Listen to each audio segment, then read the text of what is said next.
अस्सलाम वालेकुम स्टूडेंट्स। हमारा जो आज का टॉपिक है उसमें हमने स्टार्ट करना है स्पोर्ट्स के बारे में।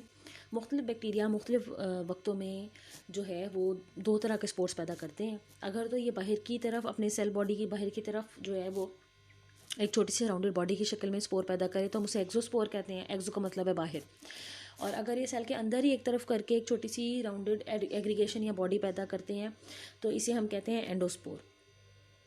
तो ये वो बॉडीज़ होती हैं जो मेटाबॉलिकली डोरमेंट होती हैं, इनके अंदर मेटाबॉलिज्म का कोई ख़ास फिनोमिनन काम नहीं कर रहा होता, और ये जब सेल ने का फिनोमिनन करना होता है, ग्रो करना होता है, साइज़ में बड़े होना होता है, तो ये उस वक्त काम आते हैं। असल में स्पोर्स इसलिए पैदा किए जाते हैं कि जिन दिनों हालात साजगार ना हो बैक्टीरिया के रहने के लिए, तो उन दिनों ये स्पोर पैदा करता है, क्योंकि स्पोर अंदर की जो मशीनरी है उसको प्रोटेक्शन देता है। तो ये एडवर्स फिजिकल एनवायरनमेंटल कंडीशन से बचने के लिए स्पोर पैदा करता है। जैसे कि अगर लाइट ठीक नहीं मिल रही, जो है फोटोसिंथेसिस नहीं हो सक रही, दर्जा हरारत बहुत गिर गया है या बहुत ज़्यादा गर्मी है, डेसिकेशन नमी की कमी हो रही है, पीएच बहुत ज़्यादा है किसी जगह पर जिसकी वजह से रहना नामुनासिब हो गया है, तो इन सारी सूरतों में ये छोटे छोटे स्पोर्ट्स पैदा करते हैं। और ये स्पोर्ट्स फिर जब हालात जब साजगार होते हैं तो जहाँ पर ये इनको जगह मिलती है मुनासिब और खुराक वगैरह मिलती है तो ये वहाँ पर ग्रो करना शुरू कर देते हैं। अब बात करते हैं सिस्ट की। सिस्ट जो है ये dormant thick walled bacterial condition है, डेसिकेशन रेजिस्टेंट फॉर्म है बैक्टीरियल सेल की, और इसके वो सेल्स जो कि वेजिटेटिव यानी कि नॉर्मल फंक्शनिंग ऑफ सेल जो है उसमें परफॉर्म करते हैं। तो सिस्ट जो है इस हालत में ये छोटी सी थिक प्रोटेक्टिव कवरिंग सिक्रीट करके सेल जो है वो एक किस्म का अरेस्ट सा हो जाता है, रुक जाता है, अपने आप की इंटरनल जो मेटाबॉलिज्म के फिनोमिनन होते हैं उसको एक तरह से स्लो कर देता है या रोक देता है। थिक प्रोटेक्टिव वॉल सिक्रीट कर लेता है ताकि मौसम के जो हालात हैं, दर्जा हरारत कम है, दर्जा हरारत बहुत ज़्यादा है, पीएच का मसला है, पानी की कमी ना हो जाए, इन सारी बातों से बचने के लिए ये प्रोटेक्टिव वॉल जो है वो सिक्रीट करता है। जब हालात साजगार होते हैं तो सिस्ट जो है हॉल ये ख़त्म हो जाता है और फिर ये ग्रो करना शुरू कर देता है। They are not heat resistant. अगर कोई बैक्टीरियम सिस्ट बनाकर रहता है तो बहुत सारी बार उसको शदीद दर्जा हरारत मिलने पर उसका सिस्ट जो है वो बरकरार नहीं रहता और ऐसा बैक्टीरियम मर भी जाता है। अब हम बात कर लेते हैं बैक्टीरिया के न्यूट्रिशन की। न्यूट्रिशन के हवाले से बैक्टीरिया तो बहुत सारी किस्मों के हैं। कुछ वो हैं जो कि अपनी खुराक को तैयार नहीं करते तो हम उन्हें हेटरोट्रॉफिक कहते हैं। अगर ये खुराक को तैयार नहीं कर सकते तो ज़ाहिरी बात है ये अपनी खुराक के लिए दूसरे जानदारों पर डिपेंड होंगे। तो फिर ये इनऑर्गेनिक सब्सटेंसेस ऑर्गेनिक सब्सटेंसेस दूसरे जानदारों के जिस्म से हासिल होने वाली जो फूड पार्टिकल्स हैं उनको ईट अप करके अपनी खुराक का ज़रिया बना लेंगे। सैप्रोफिटिक बैक्टीरिया ये दूसरी किस्म है इसी में ही।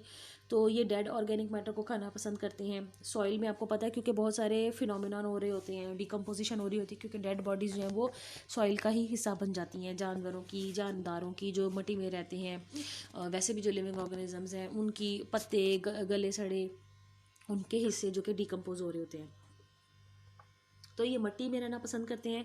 मिट्टी में जो बहुत ही ज़्यादा मैटर डिकम्पोजिशन का शिकार हुआ होता है वहाँ से ऑर्गेनिक मैटर को खाना शुरू कर देते हैं।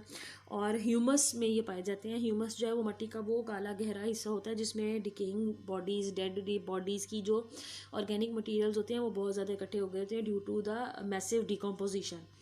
फिर उसके बाद हम बात कर लेते हैं पैरासिटिक बैक्टीरिया की। ये वो बैक्टीरिया है जो किसी होस्ट के जिस्म पे रहेंगे। जब होस्ट के जिस्म में रहेंगे तो उसी के खाने में उसके लिए उसके साथ शरीक हो जाएंगे और वहाँ से अपनी खुराक को हासिल करेंगे।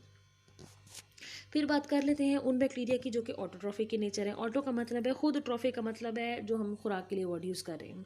तो ये वो बैक्टीरिया जो कि अपनी खुराक को तैयार करना पसंद करते हैं और ये किसी दूसरे सोर्स पर डिपेंड नहीं करते। अब इसमें से कुछ ऐसे हैं जो फोटोसिंथेटिक ऑटोट्रॉफ हैं, कुछ ऐसे हैं जो कीमोसिंथेटिक ऑटोट्रॉफ हैं। फोटोसिंथेटिक ऑटोट्रॉफ्स में क्लोरोफिल होता है। ये क्लोरोफिल स्ट्रक्चर में प्लांट्स के मुकाबले में थोड़ा सा फ़र्क होता है और ये बैक्टीरियल सेल के अंदर डिस्पर्स हुआ होता है साइटोप्लाज्म के अंदर।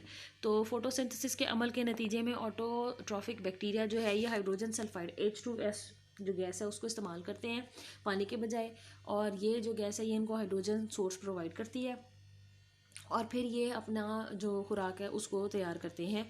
इस तरह से ये अपने लिए मुकम्मल तौर पर डिपेंडेंट होते हैं, अपने ऊपर इनका इन्हिसार होता है फोटोसिंथेसिस के लिए।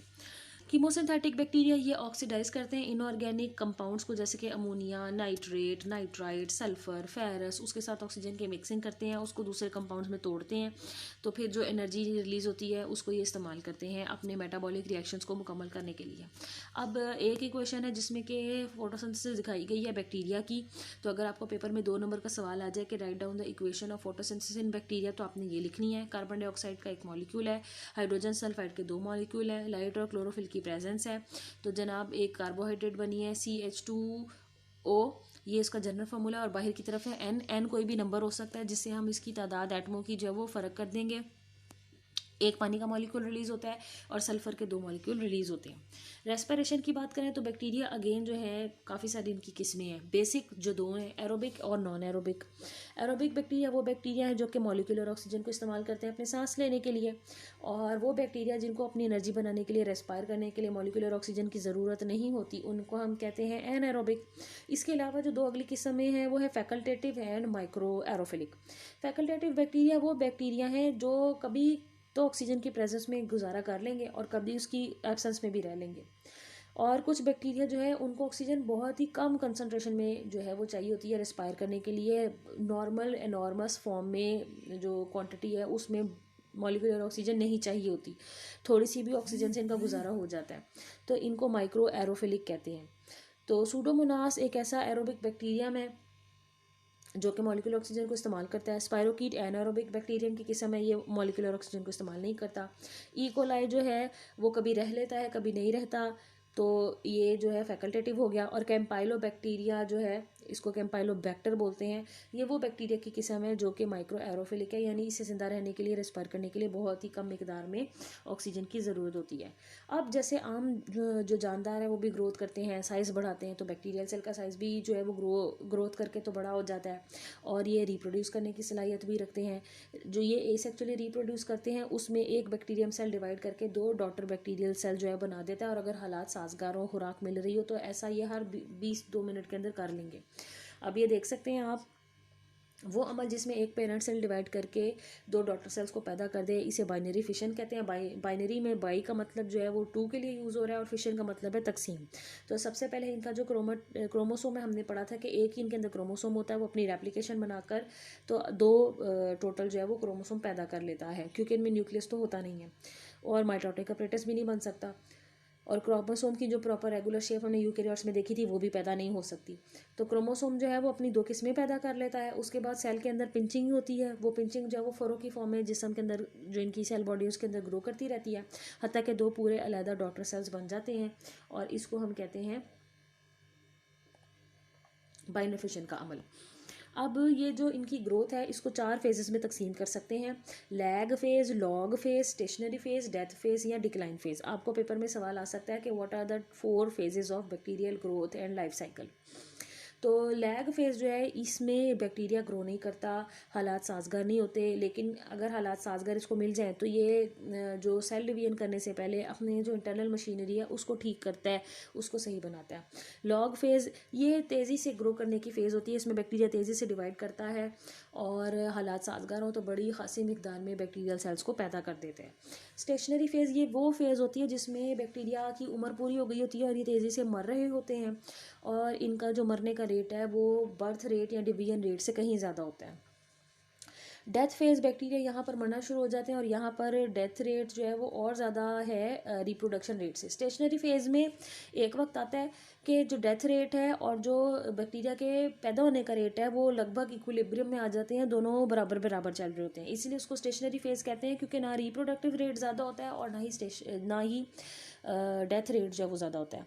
तो लेकिन डेथ और डिक्लाइन फेज़ जो है उसको हम इसलिए डेथ रेट कह रहे हैं क्योंकि इसमें प्रोडक्शन रेट, रिप्रोडक्शन रेट जो है वो ना होने के बराबर होता है, और डेथ रेट कहीं ज़्यादा होता है, बैक्टीरिया तेज़ी से मर रहे होते हैं।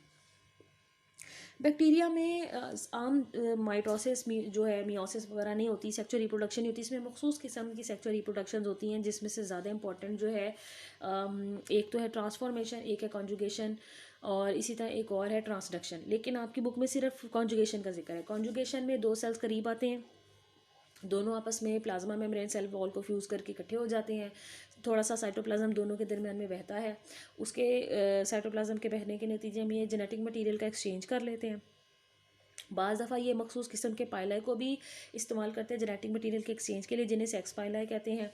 और जब एक दफ़ा इनके दरमियान जेनेटिक मटीरियल का एक्सचेंज हो जाता है तो एक दूसरे से अलहदा हो जाते हैं, उस वक्त ये एक्स कॉन्जुगेट्स कहलाते हैं। और फिर ये जेनेटिक मटीरियल जिसको एक्सचेंज कर कर लेकर आए हैं उसको फ्यूज़ करके आम जैसे सेल डिवाइड करता है उसको डिवाइड कर लेते हैं।